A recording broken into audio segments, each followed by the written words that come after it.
I should update my academia edu because the book that I was working on is done. So that was the book that I was working on last time I updated my academia edu website. And I'm going to talk to you about two things. So I'm actually first going to talk to you a little bit about what I think of as the three founding fathers of India. So most people just know a lot about Gandhi, but Ambedkar and Tagore are equally important. So I'm going to give you some background on each of them, and then I'm going to talk to you a little bit more about my work. And I have a second PowerPoint, but I think I'm just going to show this first one with the background on India, and then when I get to sort of like my work, I'll just talk to you and forget the second PowerPoint, partly because I'm late, but partly because it's, it's a little nicer to do that. So how many people here have heard of Gandhi? Yes. How many people here have heard of Ambedkar? How many people here have heard of Tagore? Ooh, okay, that's good. Some people heard of Tagore. Okay, so I've done a lot of work on Gandhi as well. I've taught several courses all on Gandhi, and I've been to India several times, which I'll talk about more, but I've been to India 11 times. Most recently, I was there as a Fulbright Fellow, and I lived in India for 3 months. And I stayed in the town where Tagore founded a university, and I was affiliated with that university when I was in India. So I'm going to talk about each of them respectively. They they overlap. I mean, the interesting thing is, and I was trying to find out more about the relationship between Tagore and Ambedkar recently, but I do know that Gandhi and Tagore met and were considered each other good friends, and there's several pictures of them together, although they disagreed about the idea of Indian nationalism. Those of you who know about Gandhi probably know about nonviolence and ahimsa, but you also probably know about him because he is the one who led the independence movement in India, which, got India out from British colonization, and India became a nation. Tagore, as I'll talk about a little bit later, he was more of a cosmopolitan, meaning he felt that we should look globally to our relationships. He really valued cultural diversity, but he actually felt that nationalism imposed arbitrary boundaries around countries and cultures and nations. And then Ambedkar is a fascinating figure. So I knew a little bit about Ambedkar, but when I was living in India on the Fulbright, I joined a study circle, which is virtual, so I've been able to continue it. So I've been in a study circle about Ambedkar for about 1.5 years. Ambedkar was a Dalit. Formerly they were called untouchables, which is it's not the lowest caste, it's actually outside and below the caste system altogether. And Ambedkar led a movement, actually, of Dalits, and he also is one of the writers of the Indian Constitution. And he's the first person in India to get a PhD in economics outside India, which he got at Columbia in the early 1900s. So each of these figures is fascinating in their own right, and all of them played an integral role so the lecture is called, or this talk I'm giving is called The Making of India, right? So how India was made and how each of these figures played a role. So here we have a little bit more about what I just said. So again, most of you know about Gandhi, and so I talked about ahimsa as nonviolence, Swaraj as self-rule or independence. I'm going to talk about each of these things in depth throughout the talk. Ambedkar is most known for his role in writing the Constitution, and then also Dalit liberation and anti-caste activism. So there actually is still a movement in India.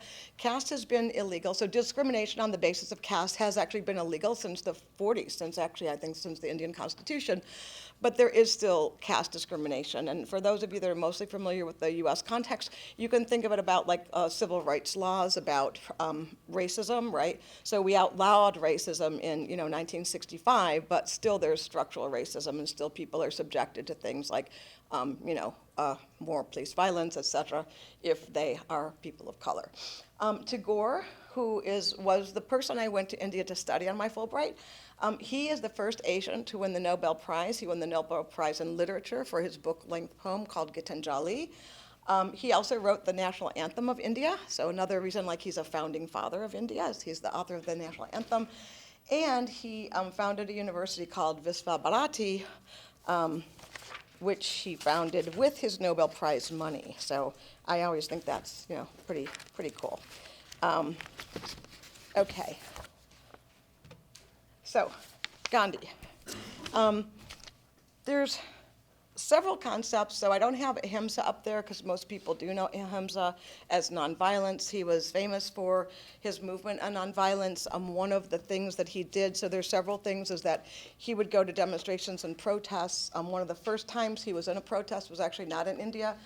Gandhi actually lived in South Africa for many years, and the first time he was part of a protest was when South Africa was asking people for identity cards in order to travel, and so there was a very strict racial hierarchy there as well. So just like a very kind of like variegated racial hierarchy, right? So whites were at the top, Indians were somewhere after whites, black people, black Africans were like below that.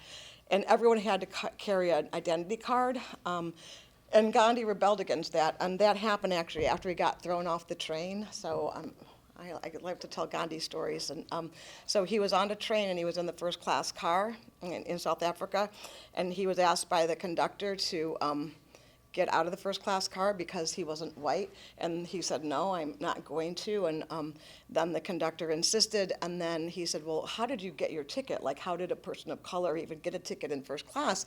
And Gandhi said, well, I mailed away for it. And then he kept, the conductor kept saying, you've got to, you don't belong here. And Gandhi said, well, I'm a lawyer, and I'm not leaving. I'm not going to stay in the car. And then the conductor said, well, there aren't any lawyers like that. There aren't any Indian lawyers. There aren't any lawyers of color. And Gandhi said, well, sir, you're wrong, because I'm an Indian, and I'm a lawyer. And then he got thrown out at the next train station. But it's what actually catalyzed his activism around racial issues, so in South Africa. So anyway, the first protest he was involved in, people were burning their identity cards as a protest to not having to carry them on trains to identify them as and categorize them by race, right? Because at that point, South Africa was a multiracial country. It had a lot of people from the Indian diaspora. Actually, Durban in South Africa has one of the largest diasporic Indian populations in the world. So ahimsa he was beaten actually in South Africa, and he didn't fight back, and he was beaten quite badly. And he was also thrown in prison a few times in South Africa. I mean, he was also thrown in prison in India, but we'll get to that. So his ahimsa was something that he felt was an effective political stance, because he felt like if you fought back, it just fueled the flames of violence. Right, that violence begets more violence, and it was in his life at every level. Right, so he was a person who meditated. He ran and lived in an ashram both in South Africa and then when he moved to India, and he believed in nonviolence. He was a vegetarian. He was a very gentle person. So he believed in it at the personal level, the interpersonal level, but also the social and political level. And this is what he's so famous for, because in India, in the national movement, he used nonviolence to make his point. Sometimes he would fast, right? Anyone have heard about Gandhi's fast? So his fasts were very important. That's one way of being nonviolent. He also took people on marches. The British put a large tax on salt. India can be very hot. You need salt to live. You have to have salt in your diet in order to survive the high temperatures. People couldn't afford the salt, so he led the famous Salt March. He led people on an over 100-mile march. So he did various things, but all of the things that he did, none of them involved fighting back or picking up weapons, and like I said, he was jailed several times in his life. So ahimsa. Then there's Swaraj. Swaraj, as I said, is self-rule or self-government, but it's more than that, because Swaraj involves, it's related to Swadeshi, but Swaraj involves sort of being independent. So one example of that is he's also very famous. There's a lot of pictures of Gandhi with a spinning wheel, right? So he's also very famous for his spinning wheel, where he for a spinning wheel, where he would make his own cotton and cotton cloth, and he encouraged all Indians to make their own cotton cloth. It's called khadi cloth. It's homespun cloth with the cotton from India, because what had happened was when the British came and colonized India, they took over the textile mills, and also they started importing fabrics that weren't cotton. They weren't natural fabrics. And so again, a lot of India was agrarian at the time, and people it wasn't like fully a cash economy, and people didn't have the cash to, buy clothes from the outside, especially clothes that, might not have been suited for the climate, because cotton actually breathes better in hot climates and other things.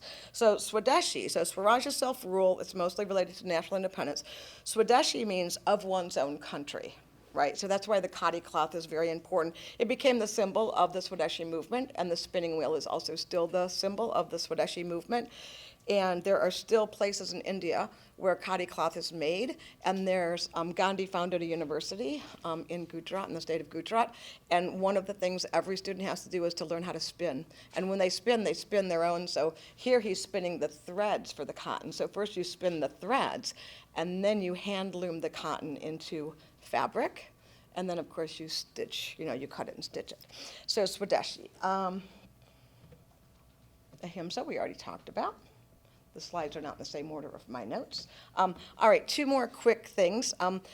There's also, one more quick thing. There's also satyagraha. So satyagraha is truth force or soul force, and he mostly combined his idea of satyagraha with his nonviolence. So for him, the nonviolence was an active resistance to oppression and to colonization. It wasn't just sort of like laying down and rolling over, right? So he made a big distinction between active nonviolence and passive nonviolence, and he believed in active nonviolence, right? So the protests, the fasts, and all the other things he did. Okay, so that's a little bit about Gandhi. Also, I tend to talk fast, so am I going too fast?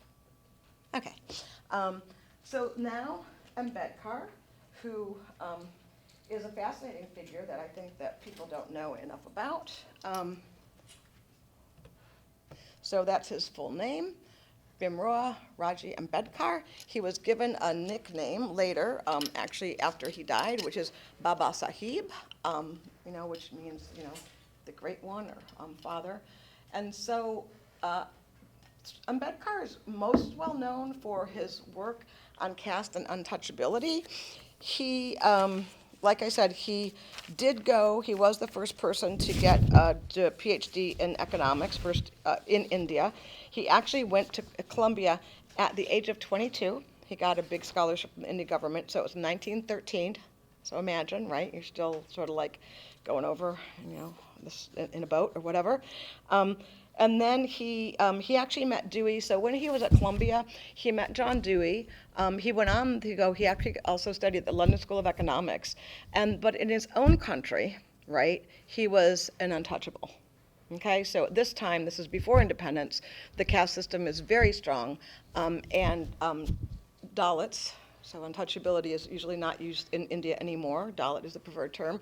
So Dalits were, rejected. And just so you know a little bit maybe about the caste system, so the higher caste, the Brahmins, usually have professional occupations like usually priests, but also maybe at this point like teachers, doctors, lawyers, right? So sort of like white collar professional occupations. Then you have the next caste, which is merchants or traders, so people who own small businesses. Then you have warriors, the warrior class, so those are people who have military occupations or police force, things like that. And then you have Shudras, which are the laborer caste, which are people who are doing, construction, maybe garbage collection, all sorts of manual labor jobs.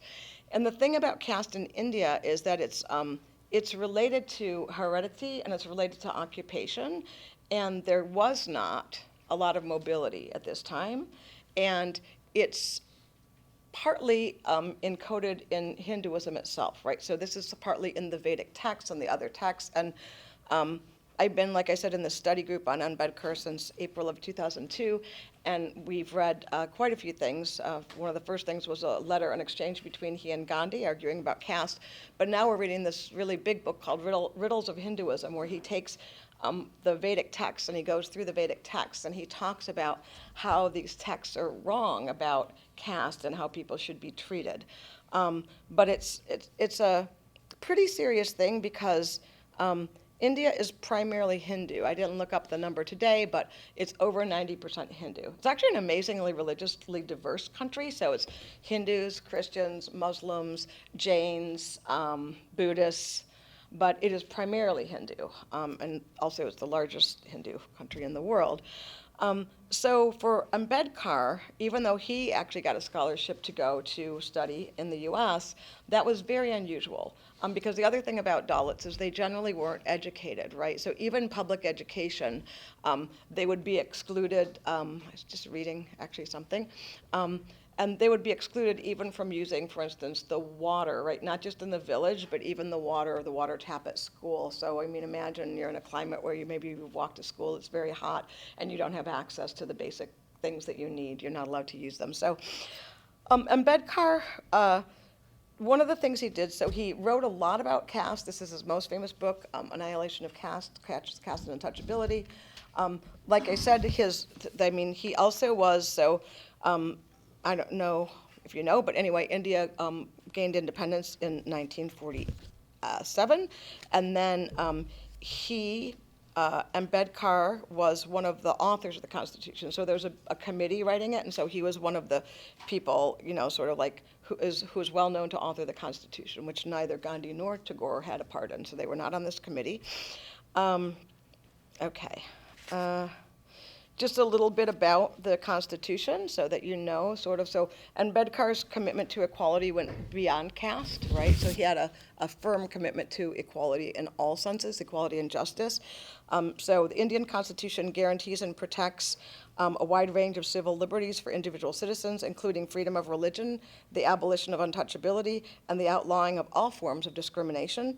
Ambedkar was one of the ministers who argued for extensive economic and social rights for women, and won the Assembly's support for introducing a system of reservations of jobs in the civil services, schools, and colleges for members of scheduled castes and scheduled tribes and other backward classes, which is actually sort of like our affirmative action system. Interestingly, India's Supreme Court last spring struck down the reservation system, just like our Supreme Court in the US actually struck down affirmative action over the summer.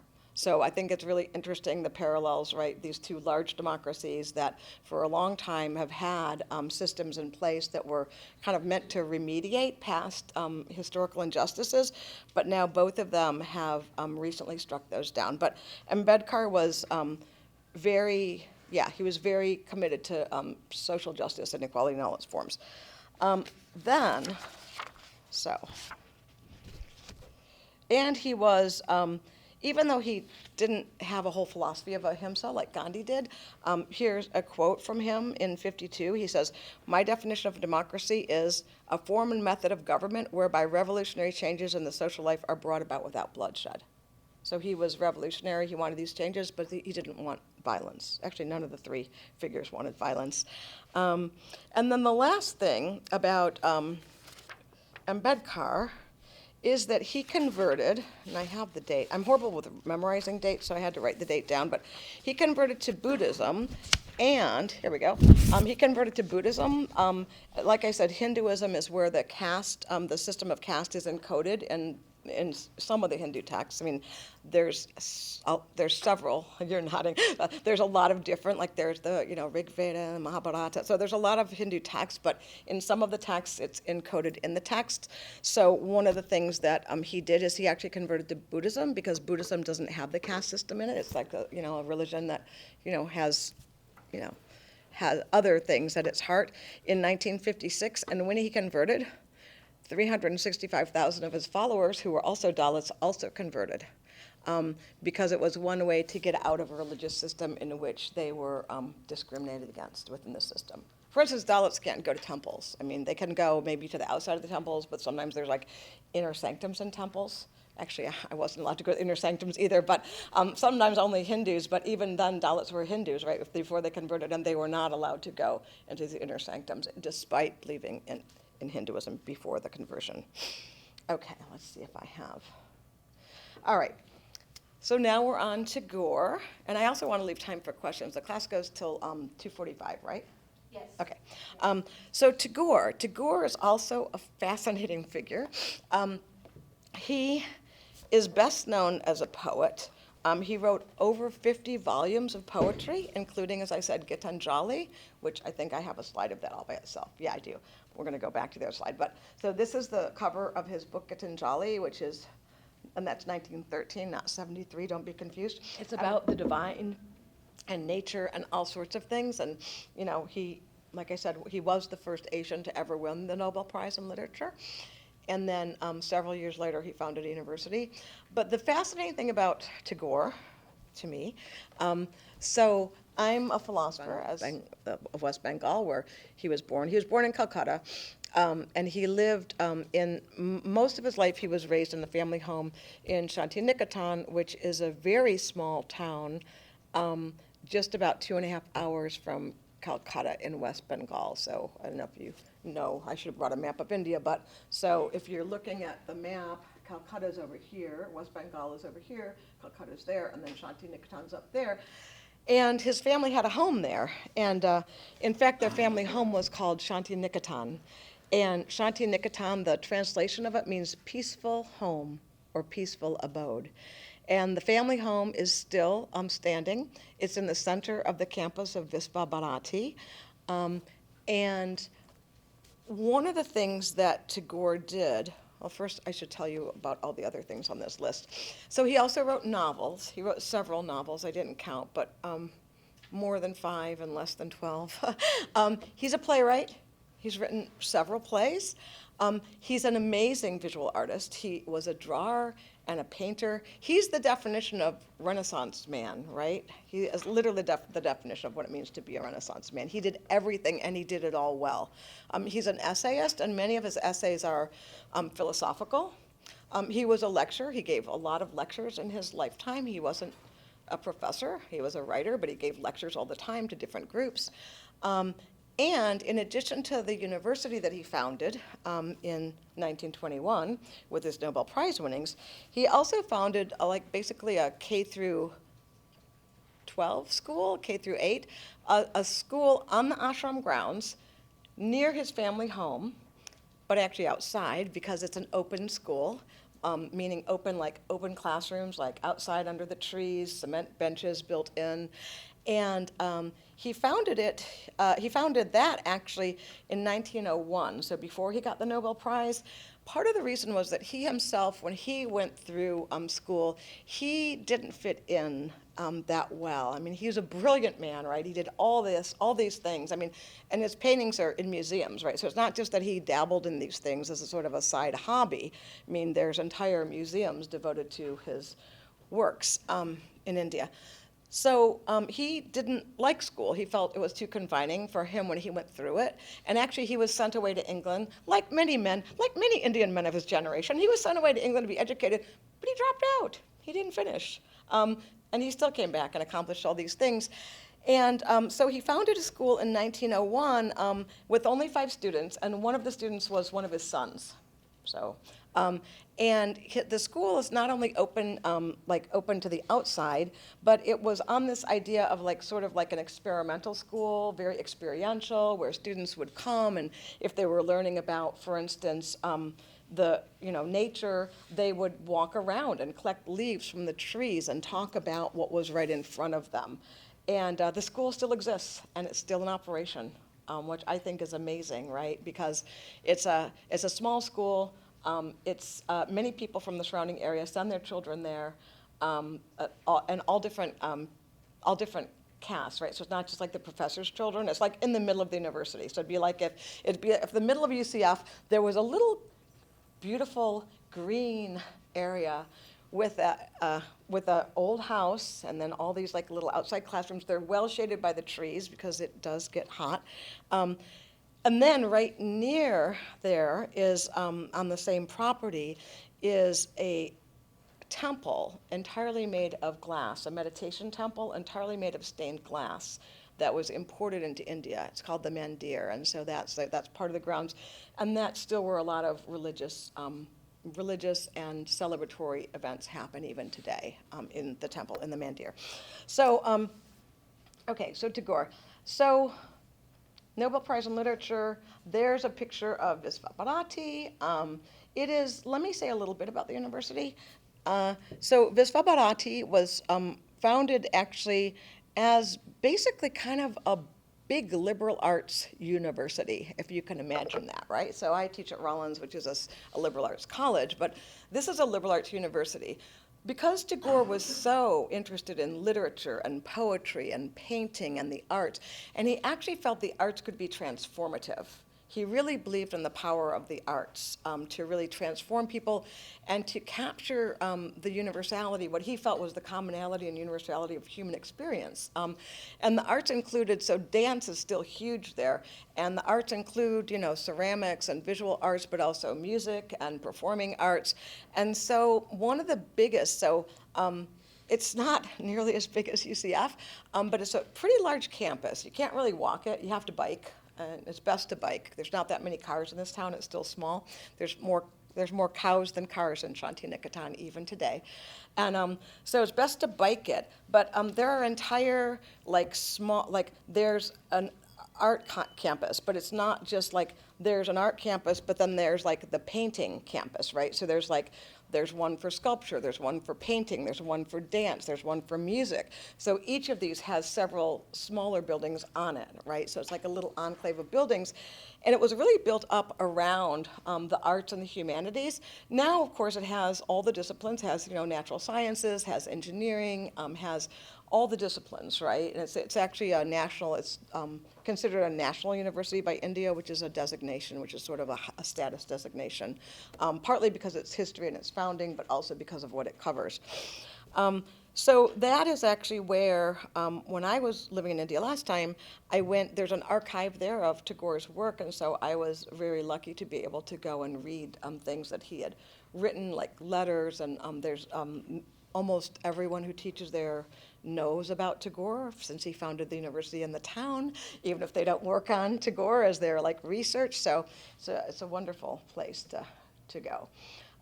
So I talked a little bit about this. Tagore really felt strongly, he was an anti-nationalist, okay? So Gandhi's a nationalist, Tagore's an anti-nationalist.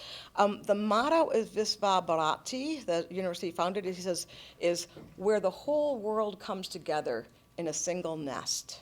So his idea was that if people could come from other cultures, and he was actually, and this is very relevant to your class on Asian humanities, he was actually most interested in the relationships among the Asian countries and not between Asia and the West. So for instance, he wrote a lot about the relationship between India and Japan. He traced the history of ikat weaving from Indonesia to India. There's all sorts of textiles and paints and cultural things that have a big circulation within Asia, but from distinct Asian countries and cultures, right? So it's not one big, as you know, one big amalgam of things. And so his idea of where the whole world comes together in a single nest, the motto of the school, is that that when cultures and people from different cultures come together to interact, that's when the most learning happens, right? It's not when we're separated. And he felt that nations and that actually nationalism, even the nationalism that Gandhi was advocating, which was kind of like a nationalism to get out from under British colonial rule, he even felt that that kind of nationalism could lead people in the wrong direction. For him, kind of like the cultural diversity that you have in different regions, like different languages, different food, different styles of dress, that was a richer source, a rich source for him of learning and of connection, actually, and that nationalism and nation states, he felt, were sort of a modern invention, which they are, of course, they arose in the modern period, a modern invention which sort of guarded their boundaries, right, not just through immigration laws, but through militarism, and he just disagreed with it. So, but here they are together, they were friends. Gandhi visited Tagore often in his little town, his little house in Shantiniketan. Another connection between the two, but I don't know if I have a slide for this. Nope. So another connection or similarity between Gandhi and Tagore was that Gandhi, and a lot of people don't know this, but Gandhi wrote a lot about what he called social constructive programs. He wrote about rural development. So, he wrote a lot about the villages and how the villages were the heart and soul of India, how you had to go to the villages to really not just understand Indian life, but to sort of live in harmony, live in smaller communities. He actually designed what's still used in the well, I don't know if he, but anyway, he talked a lot about the Panchayat system, which is the system of representation in smaller towns, sort of like town meetings and town halls. And he was very concerned that the people in the villages not just migrate to urban areas, right, to dense urban areas, but that their way of life that it was able to be sustainable, right? Like if they were craftspeople, that they could sustain being a craftsperson. Like if you're a master weaver, you should be able to sustain being a master weaver.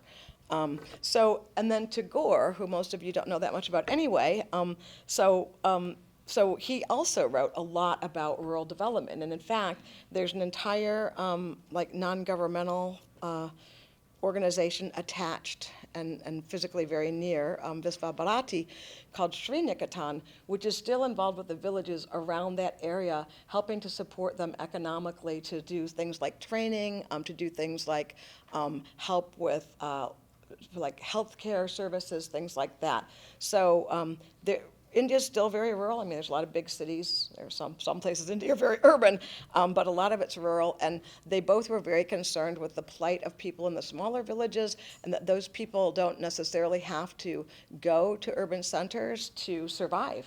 That if they want to survive in their villages, they should be able to do it. Okay. Okay, so caste. So Gandhi and Ambedkar. Now this is kind of like a tricky issue. I'll just say it quickly. But so I really like Gandhi's philosophy, and I didn't have a lot of critiques of it till my Ambedkarian friends, my Ambedkarite friends, were like, "But Gandhi believed in caste." So I would just say it this way: although Gandhi's ideals seem like they're against caste, Gandhi never really came out himself against caste.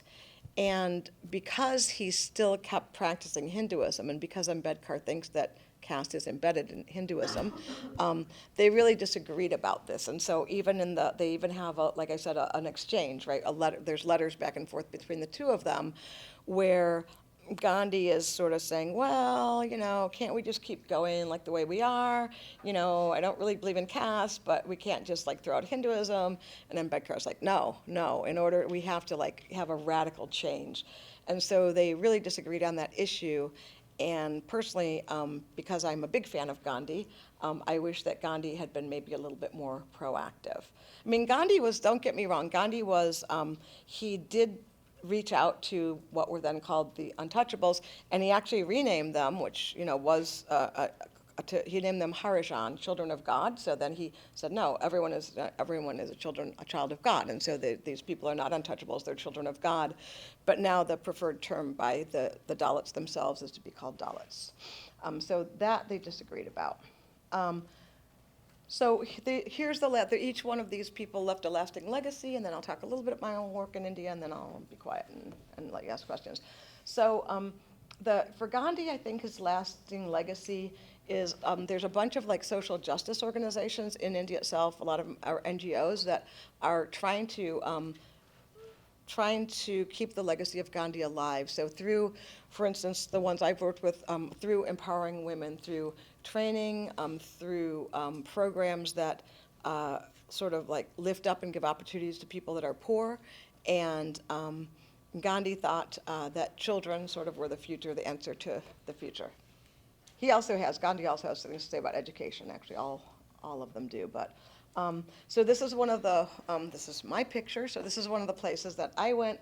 Avani is an organization, it's an NGO. I talk a little bit about it in the article that you read, it's a chapter of a book, the chapter that you read. There's a lot of migrant workers in India, just as there are in the US. And so a lot of the migrant workers, they come from other states that are far away, and then they're very poor, they're working. So in this particular place, Kolhapur, the migrant workers were either working in the brickyard or in the sugarcane fields. In both cases, they just live where they work. So in the brickyards, they just actually sleep between piles of bricks. In the sugarcane fields, they just have sugarcane huts. There's no schools. There's no childcare. The parents are poor. The children go to work as soon as they can walk. So this organization started schools And I love the innovation because this is actually part of a truck. So this thing with the tarp on it is the back of a truck that they just converted into a school, and it's right there in the field. So the parents can work, and the children are in sight, and the children are getting a free education. And it's specifically founded on Gandhian principles.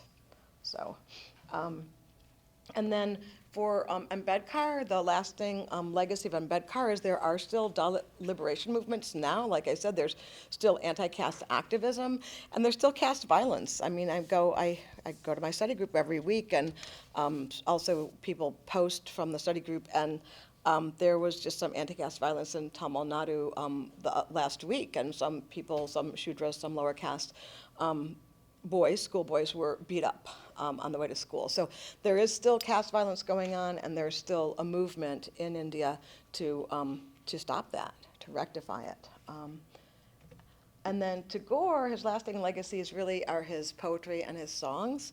Like I said, the songs are sung all the time. The songs are stories, and so he wrote both the music and the words to the songs. And so especially in West Bengal, but all of Bangladesh also speaks Bengali. So I had been to Shanti Niketan and the university twice before I had the Fulbright. And the first time I went in 2014, I was surprised that there were so many students at Visva Bharati from Bangladesh. But then someone said, well, yeah, because you're like the language of instruction there is English, but the language in the town is Bengali. And everyone in the whole country of Bangladesh speaks Bengali, because actually Bangladesh was at one time part of India.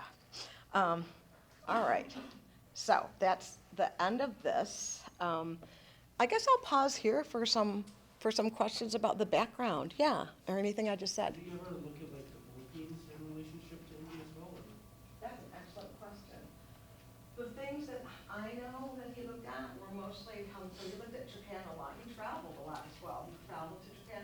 So I know that he looked at Japan, Indonesia, and Malaysia. I'm not sure about the Philippines, but that would be a great thing I will look it up after this, and it'd be a great thing for you to look up. Yeah. I think for me, that's one of like the most fascinating things about Tagore too, because he was very welcoming to all countries, but he sort of recognized, even though he wasn't a nationalist like Gandhi and against colonization, he clearly was for sort of like pan-Asian solidarity, right? So that I know. Other questions? Yeah. So I grew up learning about these figures as well from my parents, family, everything. Yeah. And I know that. I saw you nodding. Yeah, exactly. I'm like, oh, this is familiar. Yeah. Yeah. I was talking to my parents about the readings as well, and like these guys as well, and they were like, oh my gosh, that's wild. They haven't read about them in years because again, they've been in the States, so it's been a while. Mm-hmm. But when talking about Gandhi, there's always like a couple things that like for me put me off of like idolizing him, and yes. That had to do somewhat with when he was in South Africa as well. Like in recent accounts of like shown. That's one of those things that always put me off when it came to that, because there is like a strong anti-colonial framework with what he's saying. It's very interesting. So how does one go about establishing his views on race as it relates to liberation? Yeah, that's such a good question, and also something I've struggled with myself. So I started learning about Gandhi in a deep way in 2005, 2006 when I went to India. It wasn't my first, that was my third time in India, or fourth.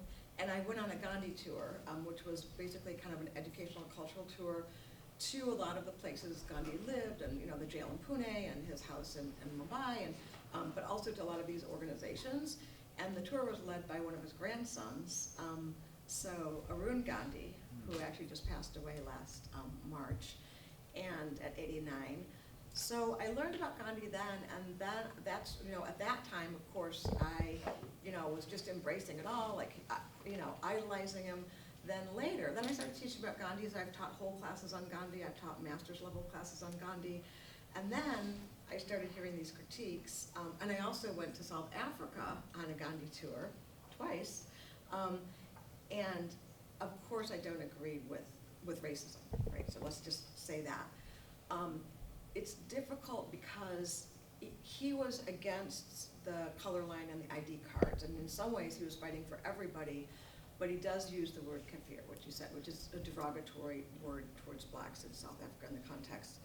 And, you know, again, just as I think he could have said things about caste, this is something I don't agree with in Gandhi's works. I know we're being recorded, so it's a little bit hard for me to criticize Gandhi in public because not only do I know Arun, his grandson, but I actually know, because of these trips, I know the whole family. So I know pretty much all of that generation of the Gandhis, so like the grandchildren.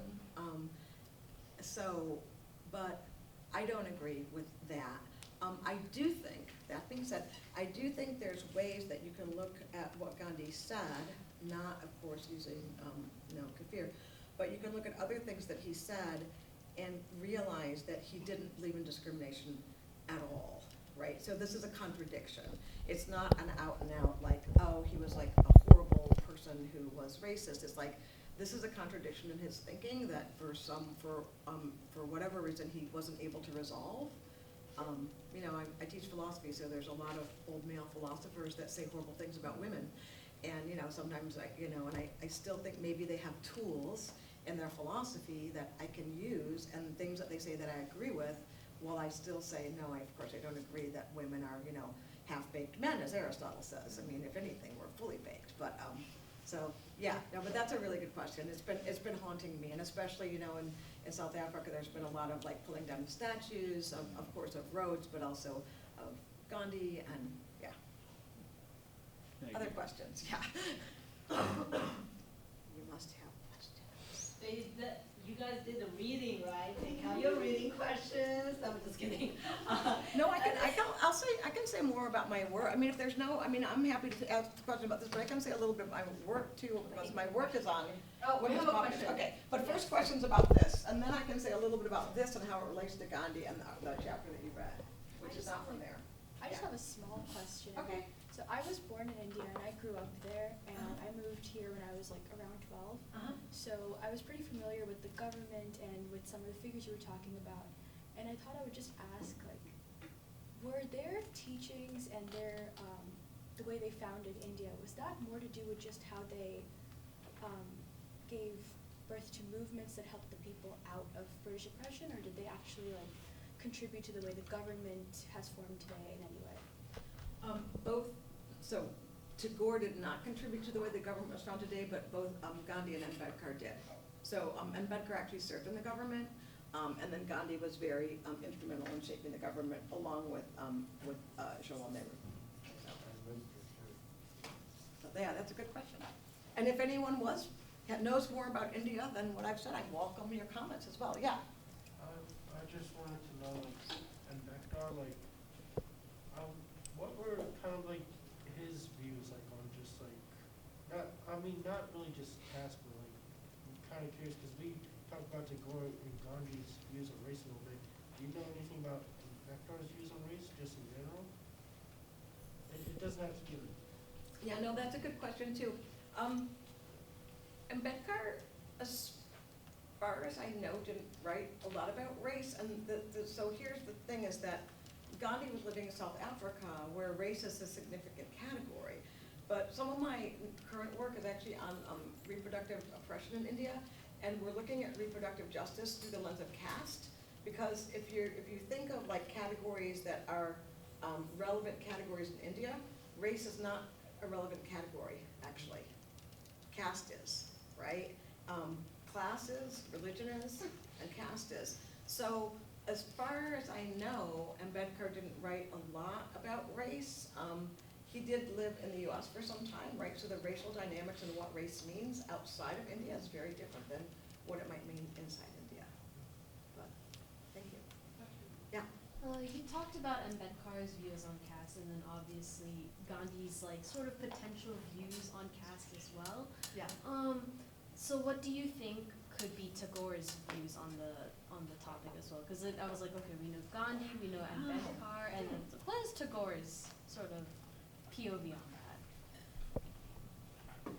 Well, Tagore didn't support caste, but but he's not an anti-casteist like Ambedkar is. He doesn't support caste. In a lot of his writings, so I particularly am interested in his writings on education and aesthetics. In a lot of his writings, he talks about the sort of commonality among humans. He thinks that, like I said, art speaks to what's universal in us. He doesn't really believe in discrimination or distinctions. One of the things, so this is not directly about caste, but a little bit related. So there's a group in Bengal called the Bauls, and they are more like they're like a folk group. They're an indigenous group. They have their own music and their own, their own customs. And he was very positive about the Bauls, and felt that their music, so it's kind of like a high culture, low culture distinction. So they would be like low culture, right? Like folk music and sort of like going from house to house and playing. But he didn't make that distinction. He felt that what they were doing should be elevated and should be sort of seen on par with other kinds of things.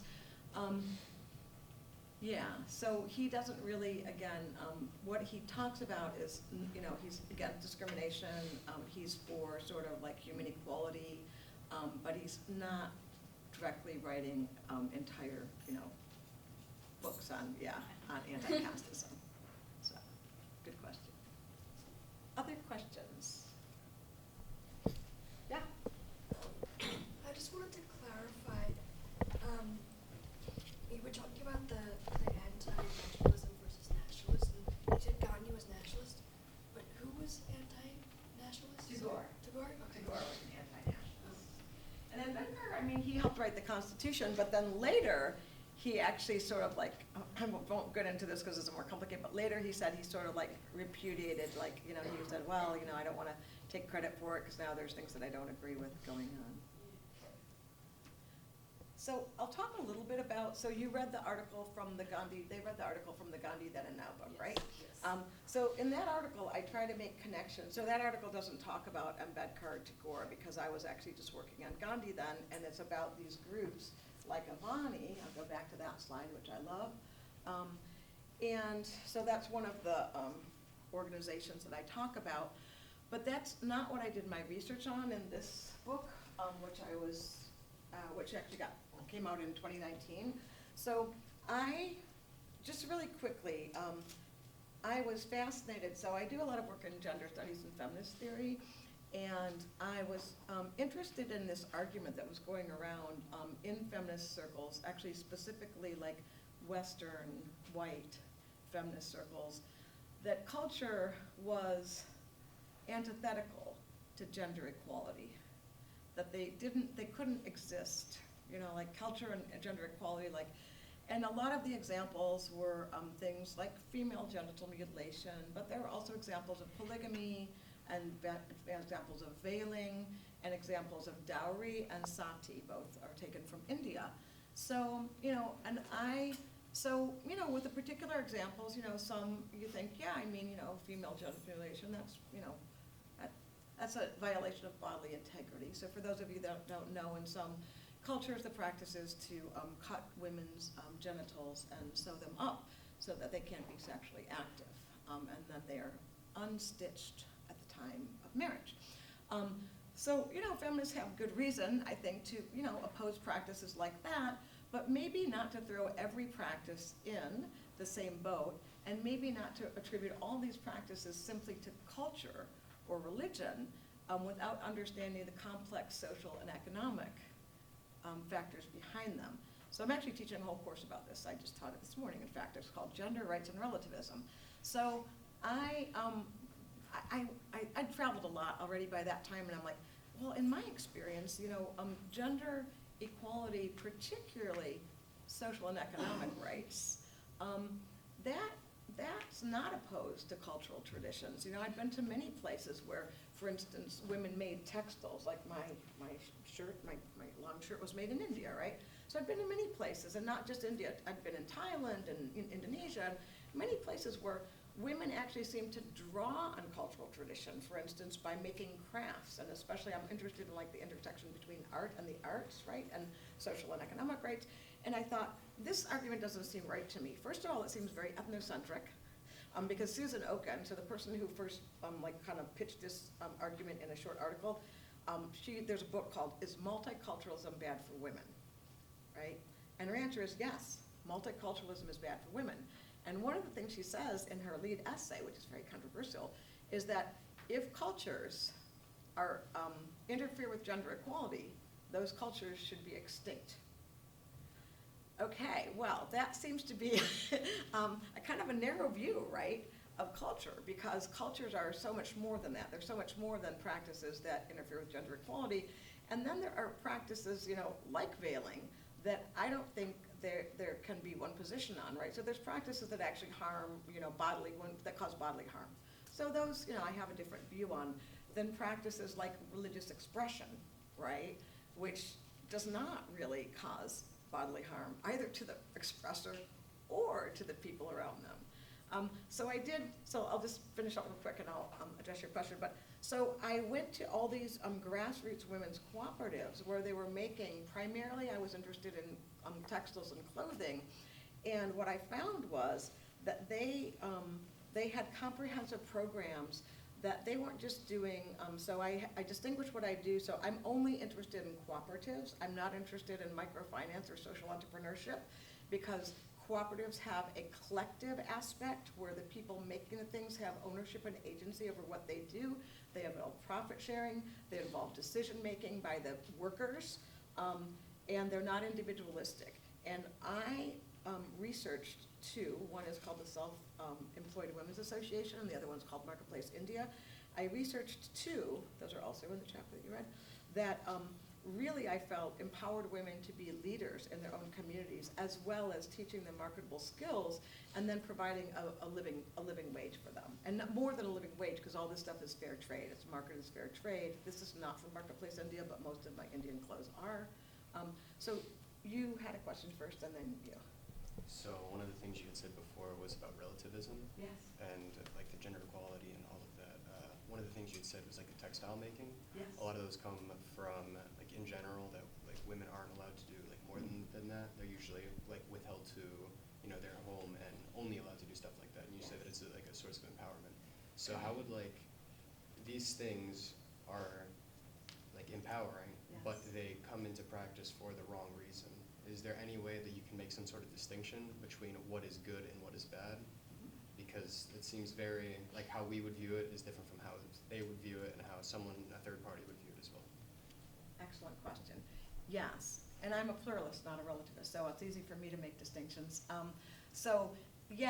lot of and I talk more about this in the book, but so a lot of the reasons that women are in these cooperatives or collectives that they've already learned how to stitch and sew at home, right? Embroider and stitch and sew, so it's a skill, it's a very gender-specific skill. And the way it translates into empowerment in the context that I was looking at is that in these organizations, a lot of the women, first of all, many of them had never left their homes before. A lot of them are rural to urban migrants.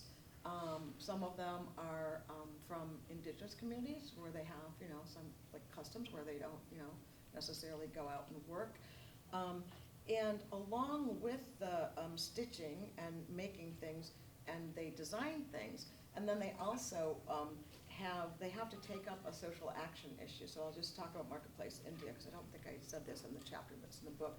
They have to take up an issue in their community that they'd like to see change, and they do it in a way. So one cooperative, Pushpanjali, a lot of the women live in the slums, in urban slums, and so in the slums, a lot of times there's sewage, raw sewage in the streets, and it's not covered.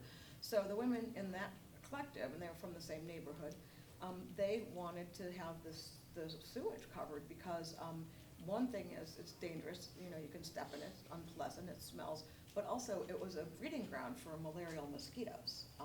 So it was actually, it was making people sick, and some of the children were dying of malaria.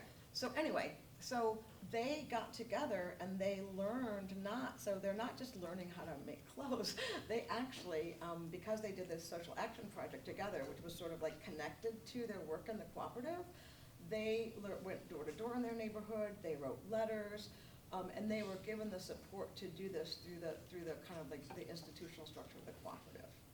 So that's what I see as the empowering part, not necessarily the stitching itself, But even like making something and then being able to sell it and then having money of your own. India actually, I mean, India ranks very, very, very high for gender equality in the political sphere, but it actually ranks low for women in the public, basically kind of like in the formal labor market. The informal labor market is much bigger in India. Does that answer your question?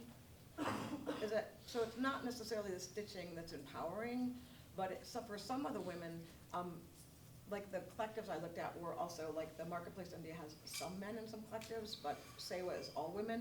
So some of the women would not be allowed to go to work if it was a mixed gender group. So the fact that they're, sort of like, it's like, okay, it's separate, that's not empowering. They're doing women's work, that's not empowering. But through this, they're learning skills like public speaking, how to run a business, because they don't just stitch, they take turns keeping accounts, calling for the supplies, stuff like that, things they'd never done. Some women had never used a phone before. So so there's all these other like life skills that are coming with it, and I guess I see that as the empowering part. I was like more talking about like a structural point. Like Mhm. there's always a ceiling to these sorts of things, and by like working within this framework that they have to keep tiptoeing around all of the different like boundaries, that there's only so far that you can get. So like it's a sort of a self-limiting system. I see what you mean.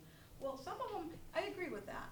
Some of them, though, have engaged in demonstrations. Like there was a dowry murder in 1986. Rup Kanwar is very famous. It was written up, here in the U.S. international newspaper. And the women from the cooperative wrote a letter to the Minister of Rajasthan, or the state where it happened, and they also joined a national demonstration. So they were politically active to overturn gender discrimination and gender discriminatory practices. So for me, that helps to change the structural system of gender inequality. Does that make sense? Yeah. But yeah, I mean, it's sort of like a small step in a much larger structure that needs to be changed more radically. I just wanted to kind of piggyback off what you were saying. My question is more general, I suppose, because you're talking about kind of religious expression versus like kind of separating that, and trying to look at cultures from like, I guess a non-Western perspective and kind of not judging cultures from our own perspective. But how do you reconcile that when there are religious faiths around the world that like directly talk about subjugating women and women as lesser people and women as objects and cultures where women do not have kind of equal rights or equal access, and that's like built in as part of their. Yes, I I am teaching a whole class about this, but I'll give you the short answer, not the 15-week answer, which also involves reading 5 books. I'm a pluralist, not a relativist. So what I think is, what's important to me is not being an ethnocentric cultural imperialist when I look at other cultures to understand the complexity and the context, that there are social and economic issues that are often sort of like more determining of practices than religion and culture on the face of it, so that we don't give culture sort of the short shrift or like blame culture for problems that are really economic, and then some of those economic problems might be caused by U.S. colonialism and extractivism. So yeah, I think it's a larger system, and a lot of work has to be done. But yeah, all right, all right. Thank you. Let's thank. I was going to ask you about the Fulbright experience. As alum, I was on Fulbright as well before, but we had really run out of time. But you can tell our students are really, they really read your articles, and they have asked challenging questions as always. Yes, that's He good. always does. That's good. I like challenging. Yes, they are. They are. It really. Yes, I'll collect them. Thank you. I forgot to put